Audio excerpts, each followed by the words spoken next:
Donner aux populations les rudiments sur le comportement adopté en cas d'incident grave ou d'accident d'avion est l'objectif du bureau d'enquête incidents et accidents d'aviation civile. Conduit par son directeur général, le BI2A est allé présenter le projet aux dépositaires de l'État.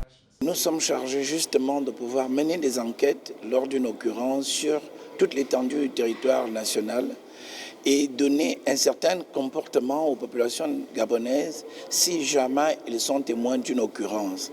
C'est de dire que vous êtes témoin d'une occurrence, ce n'est pas tout de suite accourir vers l'avion, mais par contre c'est de donner l'information à qui de droit.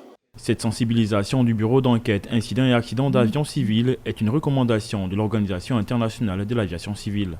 Le Gabon a été noté par l'Organisation internationale de l'aviation civile par un audit. Et suite à cet audit, il y a des recommandations qui sont faites. On devrait atteindre le taux de conformité de 75% cette année.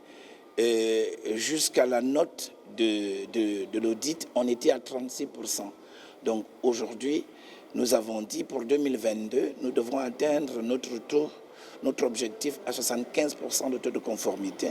L'initiative est saluée par la secrétaire générale de la province qui a reçu le bureau d'enquête incidents et accidents d'aviation civile en lieu et place de Jeanne Dikoumba, le gouverneur empêché. Vous faites bien d'initier ces missions de sensibilisation au niveau de la province de l'Est-Ouest.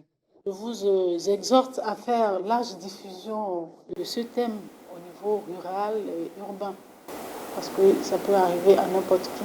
Le comportement adopté par les populations rurales et urbaines en cas d'accident d'aviation leur sera transmis durant cette campagne de sensibilisation par les agents du BI2A.